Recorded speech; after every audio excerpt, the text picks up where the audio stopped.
E aí, como se não bastasse tudo isso, ainda vem Filipe depois e fala: Senhor, mostra-nos o Pai. Mostra-nos o Pai. Irmãos, o negócio era mais sério do que a gente imaginava. Porque quando ele fala para onde ele estava indo, Jesus já tinha afirmado diversas vezes que era necessário que ele morresse, fosse entregue às mãos dos homens, padecesse, para que a humanidade viesse a ter a oportunidade de ser reconectada. E todas as vezes que ele curava, fazia, os fariseus vinham diante dele e ali falavam em nome de quem, como é, ou por que ele estava fazendo aquilo. Ele falou: olha, eu fui enviado pelo Pai, eu não falo, eu não julgo as coisas por aquilo que eu acho, eu vivo por aquilo que meu Pai determinou para mim viver. Diversas vezes em seus discursos, diversas vezes em meio às suas pregações, Jesus afirmava essas coisas: eu sou aquilo que o Pai enviou, eu sou o Messias, eu sou aquele que vai morrer, vai se entregar para ir, para que vocês possam ter a oportunidade. Vem cá, quantas vezes Deus tem afirmado coisas dentro do seu coração? Quantas vezes Deus tem falado para você quem você é e você ainda tem deixado se abater pela depressão? Quantas vezes o Senhor já disse quem você é e o que Ele quer fazer em você, e você tem se dado pelo medo, deixado ser levado pelo medo? Quantas vezes Jesus anda com você todos os dias e Ele é o grande eu sou e você se esquece disso? Eu me esqueço disso. Mas ele, nesse alinhamento com os discípulos, que ainda, embora 3 anos passou com Jesus, ainda estava meio perdido, não entenderam quem era Jesus, esperavam o Messias para poder exaltar o povo de Israel, como rei, e fosse ele poderoso em batalha, e ali colocasse Israel na mais alto nível de poder, mundialmente falando. Eles não queriam somente o Messias que entregasse a eles a terra prometida, as outras terras que ainda faltava ali o povo de Israel tomar, mas eles acreditavam que eles seriam uma nação soberana, e eles esperavam em Jesus humanamente que ele fosse esse rei que dominasse todas as coisas. Quantas vezes Deus tem falado para a sua vida e para a minha vida: eu sou. Mas eu não sou aquele que vai fazer com que a sua vida prospere, para que você tenha lucro, para que você viva uma vida feliz aqui na terra simplesmente. Ele fala de algo muito mais soberano, grande, espiritual, eterno.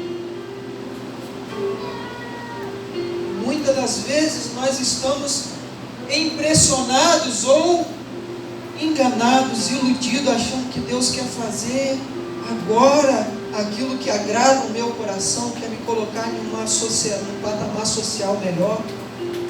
Deus quer me fazer feliz, Deus quer que minha família seja próspera, Deus quer que eu tenha carros, que eu tenha uma vida abundante aqui na terra. Embora Jesus tivesse dito para eles: olha, não ajunteis tesouro na terra. Ele não está dizendo que você não possa ter condições, ele está dizendo: olha, não ajunte, não bote seu coração nisso, não viva para isso, não crie expectativa nisso, porque isso é só uma ferramenta para que você consiga obter o êxito naquele dom que eu te entreguei, naquele propósito a qual eu te enviei, naquela missão a qual eu te entreguei, e eu te chamei para ser aqueles que foram chamados para possuir dinheiro.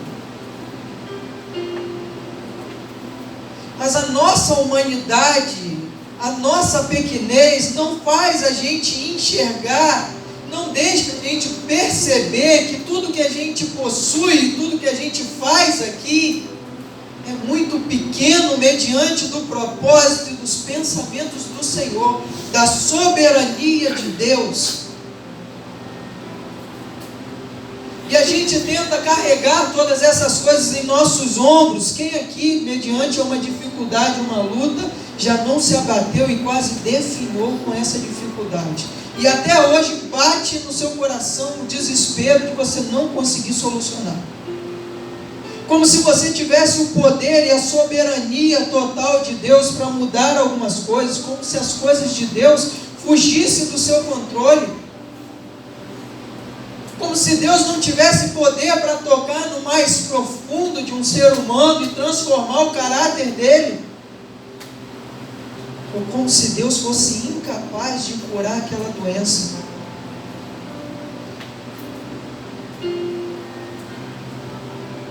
E ele é obrigado nessa hora a dizer para ele: olha, eu sou. Entenda uma coisa, Tomé, eu sou. Isaías expressa bem isso. Isaías vai falar da grandeza de Deus. Jó, a passagem de Jó. Jó, onde você estava quando eu criei as coisas?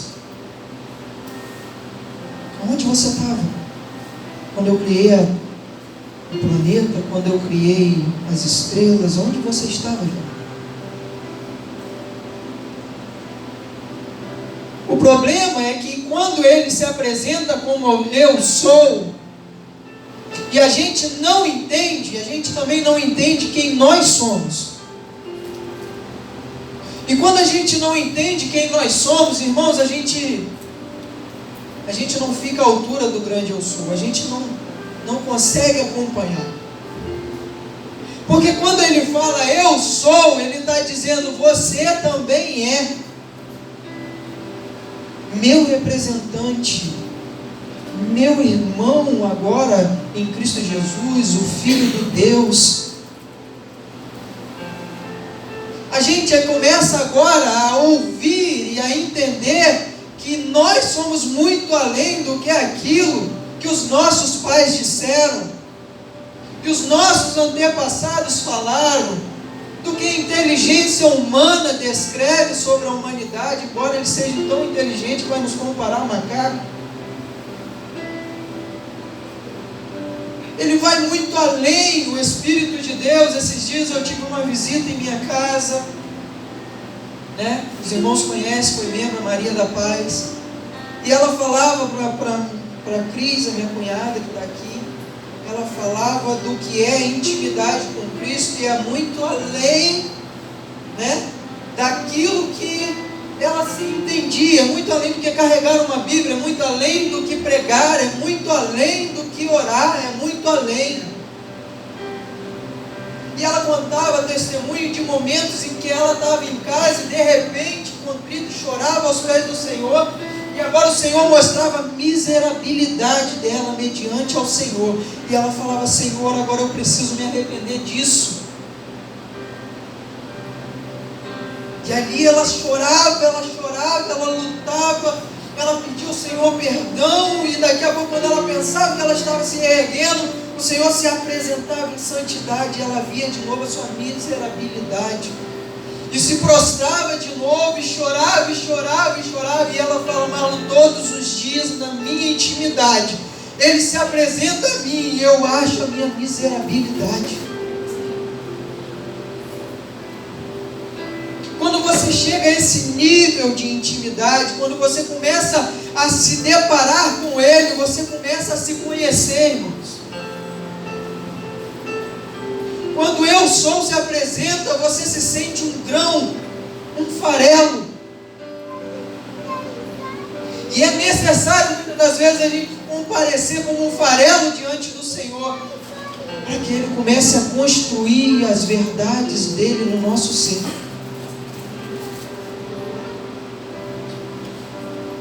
Sabe aquela palavra que lançaram para você? Você não é capaz, você não pode, você não vai longe. Elas são desconstruídas quando você se apresenta diante do eu sou aquebrantado.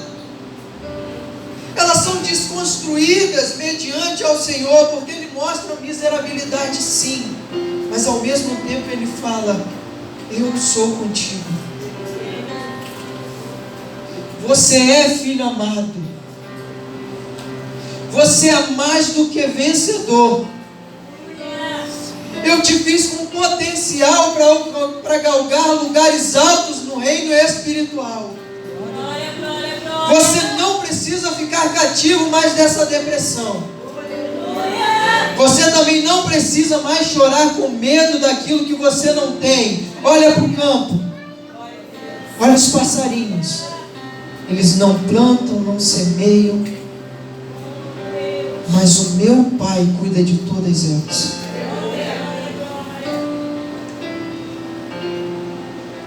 De que se turba o seu coração? Do que é que seu coração, do que é que a sua alma está gritando? Por acaso você já não ouviu dizer que o grande eu sou já se apresentou?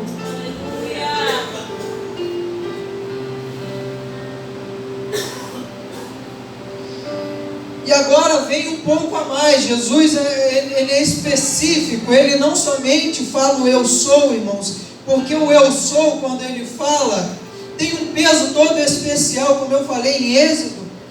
Em Êxodo foi essa expressão que Deus usou, e ela é tão forte, o eu sou é tão forte, mediante aquilo que Israel viveu, o mar vermelho se abrindo, o deserto com diversas manifestações do poder de Deus, a justiça de Deus imperando, que o povo tomou medo deste nome, o povo tomou temor a este nome. O grande eu sou era uma palavra tão poderosa, tão significativa, que quando Jesus fala o grande eu sou, até os discípulos todos se espantavam. Os líderes religiosos daquela época queriam apedrejar em certo momento Jesus, porque achavam que ele estava blasfemando, ele estava possuindo o nome do grande Deus.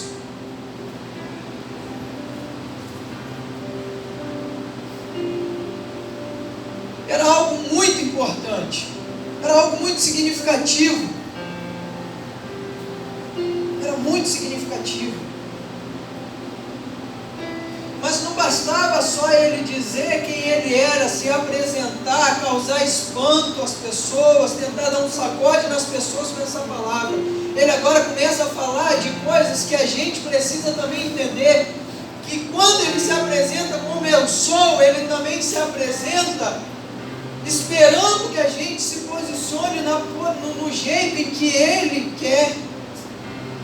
Ele fala, eu sou realmente. Eu sou o pão para você, mas se eu for o pão e você não quiser comer, não tiver apetite, não adianta. Eu sou a luz, mas se você se esconde dela, também não adianta.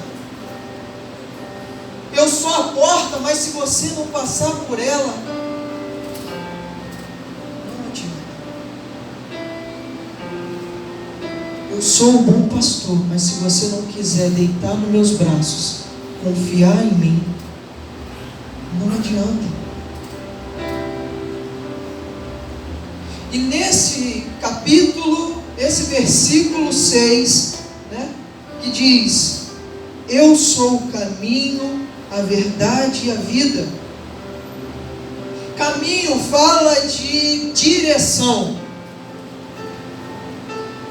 Caminho fala de movimento.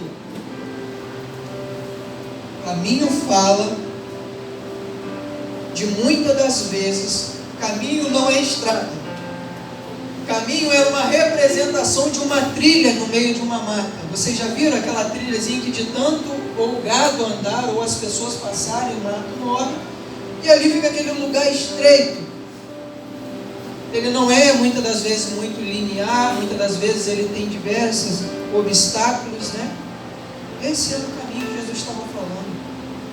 Era a representação exatamente da porta estreita. A mesma parábola. A porta estreita. E caminho, como fala de movimento, muitas das vezes a gente acha que o grande eu sou vai tomar as minhas dores, vai me carregar no colo e eu não vou precisar mais sofrer. Eu não vou precisar mais passar por provas, eu não vou precisar mais passar por lutas, eu não vou precisar mais sofrer. Senhor, se eu estou sofrendo porque o Senhor ainda não olhou para mim. Eu já aceitei a Jesus como o único suficiente da minha vida, isso já devia bastar. Olha, meu irmão, você está absurdamente enganado. Quando ele apresenta ser o caminho, eu quero te lembrar que ele está prestes a ir para a cruz. Olha o contexto dos discípulos. Eu sou o caminho, a verdade e a vida. Eu estou indo para o Pai. Mas eu sou o caminho. Para onde você tem andado? Por qual veredas você tem andado? Qual é o alvo que você tem tentado alcançar? Qual é o destino que a sua vida tem tomado rumo? Você está seguindo a música do Zeca Pagodinho, Deixa a Vida Me Levar? É esse o seu enredo? É esse o seu alvo? Eu quero te dizer que você também, como os discípulos, está totalmente perdido, se foi esse o seu alvo. Ele diz ser o caminho, e no meio do caminho há sofrimento. Diga para o seu irmão que está do lado aí. Eu sei que você não gosta muito, eu não gostava disso também não, mas diga para ele. No meio do caminho há sofrimento. No meio do caminho há cruz. No meio do caminho há espinho. No meio do caminho também você pode encontrar pedras. E vai por mim, elas estão de todos os lados. Ela pode estar tanto no chão quanto pode ser lançadas em você. Estevão experimentou isso. No meio do caminho há dificuldades. Caminho também fala sobre confiança. Porque quando você vai andar no caminho, embora ele tenha te mostrado o fim do caminho, né? Ele diz que a salvação, né, que a vida eterna, você sabe disso, mas a gente nunca vai saber quais são todos os caminhos, quais são todos os por onde você vai percorrer, você nunca sabe. E isso exige confiança e fé nele. Porque normalmente o caminho inicia, você aceita Jesus, é o início do caminho. Aí você acha que você vai caminhar para frente com Jesus, certo? Aí você sabe o que ele faz? Ele faz, espera um pouquinho. Antes de você seguir o meu propósito, antes de você seguir aquilo que é o chamado para você, você vai aprender a fazer outra coisa. Você vai aprender agora a refazer caminhos. O mais difícil não é seguir um caminho, porque quando você segue um caminho, você já entendeu o chamado, você já entendeu para onde você tem que ir, você já está no nível, um patamar de entendimento, de intimidade com Ele, você já reconhece a voz dEle, você não anda totalmente no escuro, embora você exerça a fé, porque Ele mande você direto, depois Ele fala, agora vira direita, e você tem fé, acredita e vira direita. Aí daqui a pouco tem uma bifurcação no caminho, e você fala, Senhor, e agora? Para onde? E Ele fala, agora você sobe à esquerda. E você sobe à esquerda, e aí Deus vai te conduzir. Essa já é a parte não tão fácil, mas é a parte boa.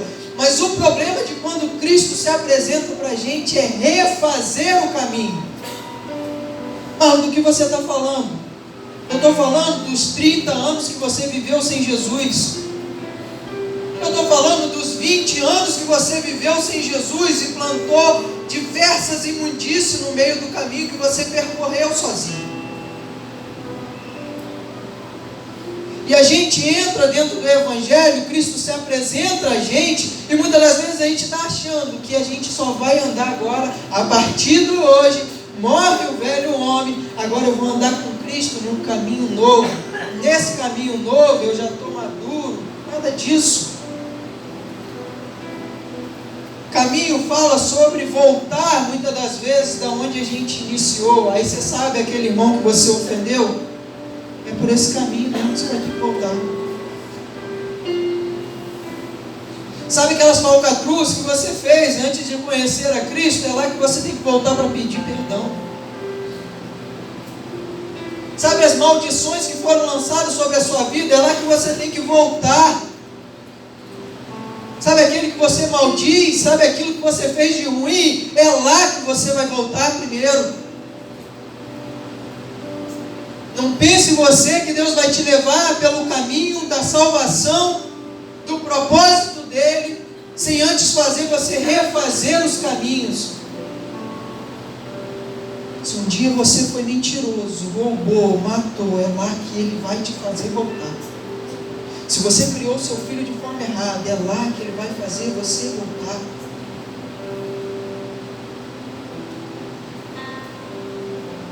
Só que no meio dessa trajetória de voltar, você agora não volta só.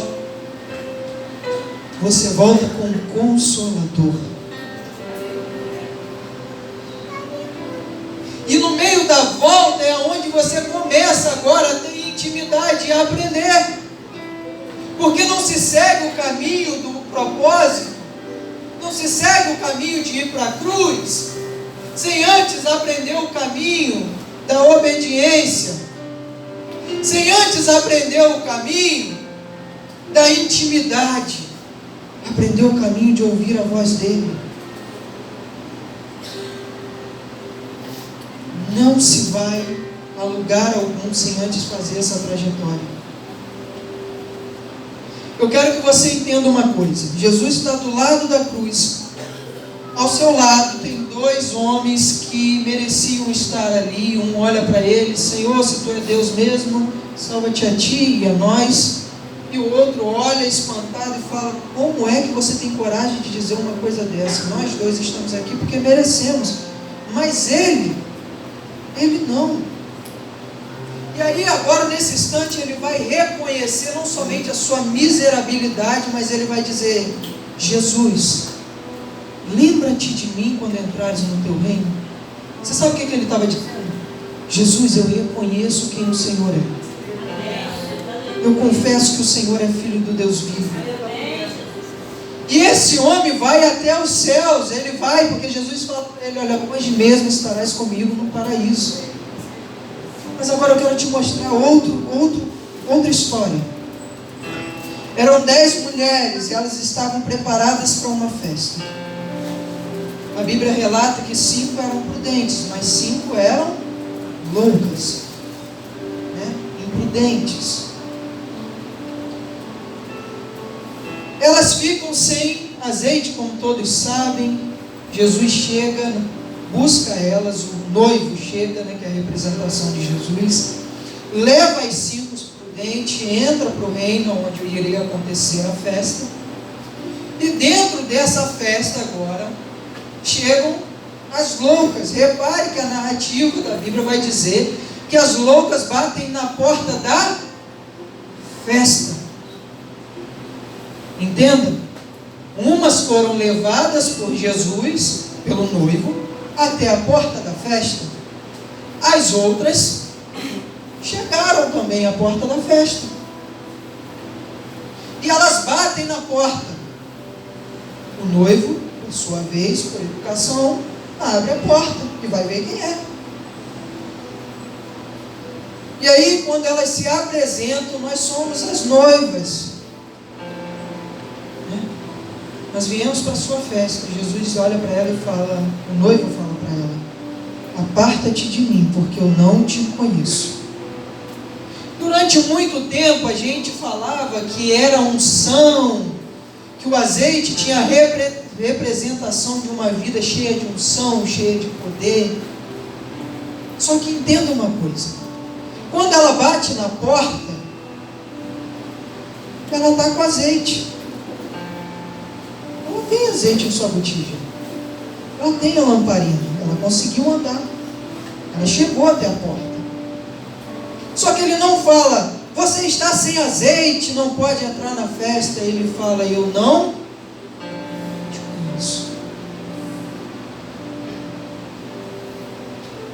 A importância de se chegar ao caminho de verdade, de trilhar essa trilha do caminho, para ir para o propósito e para ir para uma vida íntima com o Senhor, tem tudo a ver não com o azeite,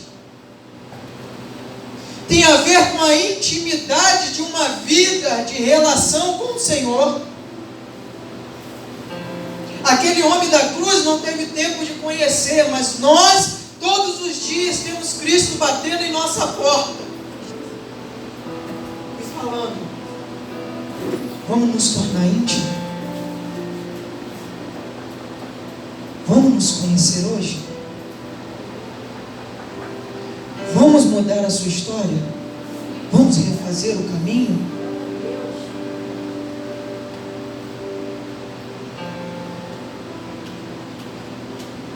Vamos refazer o caminho? O reino espiritual, ele não é feito daquilo que a gente pensa. O reino espiritual, muitas das vezes, não é Deus que vai libertar. O reino espiritual é você que tem que desatar os nós em que você deu. Se foi você que maldisse, é você que tem que bendizer e pedir perdão. Não pense que Deus, você pedindo perdão a Deus, Deus vai aceitar sem você ir pedir perdão a quem você maltratou. Não pense que os pactos que você fez durante a sua vida inteira, Deus vai lá e vai tirar aquilo que você fez, porque quem fez foi você. A autoridade-chave está nas suas mãos de refazer o caminho. Está nas suas mãos. Não pense que Cristo vai lá e vai desfazer por você. Não pense. Verdade fala sobre luz. Se o caminho você já fez, você agora voltou, terminou de fazer o caminho, parou diante do Senhor, agora fala sobre luz. Agora sim, depois que você reparou as brechas, nós agora iremos trilhar o caminho do propósito. Só que tem um porém. No caminho ao qual você vai trilhar para o propósito, você precisa de clareza. Diga para o seu irmão do lado: clareza. Clareza tem a ver com capacidade de enxergar, nitidez de enxergar. Já viu alguém andar no escuro? No breu? A gente anda assim, ó. E não vai muito longe não, porque dá um medo danado. Mas quando você está enxergando, meu amigo, você voa. Você corre. Você pula obstáculos, principalmente quando a gente é criança. Hoje eu não posso dizer tanto. Estou todo doído da chikungunya ainda. Mas você consegue pular muralhas. Você consegue passar pelas barreiras. Sabe por quê? Porque tem claridade, nitidez. A luz também fala sobre nitidez, claridade, mas não é somente do caminho. Porque o caminho já é reto, o caminho já é verdadeiro, o caminho é o próprio Jesus. Então a clareza e nitidez tem que ser da minha vida dentro do caminho. Porque o caminho que já é claro, nítido, verdadeiro, justo, não anda com escuridão. Não se trilha no meio do caminho com escuridão. O propósito de Deus, a salvação, o objetivo final não pode ser trilhado com uma vida de engano. Não pode ser trilhado com uma vida de mentira, de ilusão. Se você porventura acha que quando você vem ao culto, você adora o Senhor, e você chega na sua casa e maldiz os seus filhos, chota os cachorros em cima do marido, o marido bate na esposa, e diante dos homens o seu caminho é claro, mas para Deus o seu caminho é podre, é escuro, e na trilha do Senhor, no caminho que é Jesus, você não anda. Você não anda.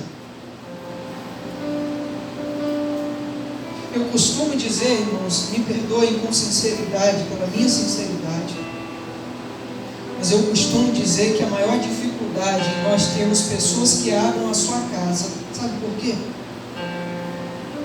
Medo. Medo dele não ser aquela pessoa que ele é dentro da igreja, e agora ele tem que se apresentar diante da sua casa para pessoas.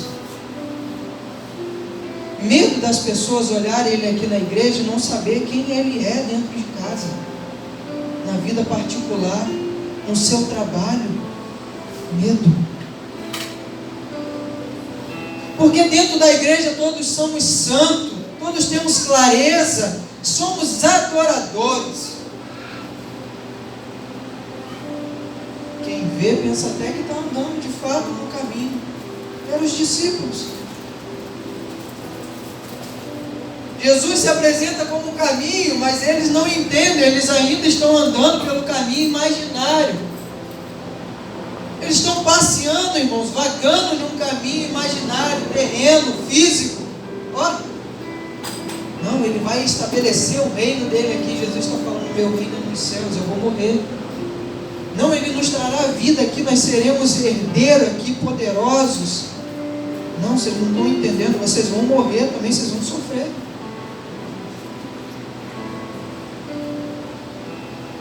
Clareza de vida, clareza de testemunho, clareza de você poder andar com dignidade do Senhor e as pessoas olharem para você e falar, ali vai um cristão, ali vai uma pregação viva do próprio Deus, ali vai uma pessoa que está em clareza. Eu vejo pelos meus olhos que essa é uma pessoa de testemunho, eu vejo o caminho que ele está andando. Olha, ele é cheio de falhas, mas o caminho que eu vejo ele trilhar, cara, esse caminho eu conheço. Eu não sigo ele não, mas eu conheço. Esse caminho é o caminho de Cristo. Esse caminho é o caminho de Cristo. Ele está andando no caminho de Cristo. Eu conheço esse caminho.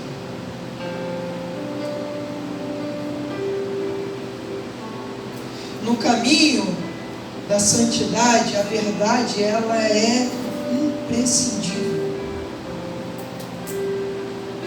Porque a única forma da gente não andar no caminho, irmãos, é andando em mentira. E a mentira a qual você está pensando não é a mentira que você inventa para os outros, é a mentira que você inventa para si mesmo. Lembra do testemunho da Maria da Paz? Todos os dias que eu me apresento a Ele, eu vejo a minha miserabilidade. Toda vez que eu oro, eu enxergo quão pequeno eu sou. Se não há verdade, clareza naquilo que você é, naquilo que você acha, e você olha para você e você se enxerga, irmãos, você está andando numa tremenda mentira. Você está trilhando um caminho direto para o inferno. A Bíblia fala sobre passos largos. Há caminhos que parecem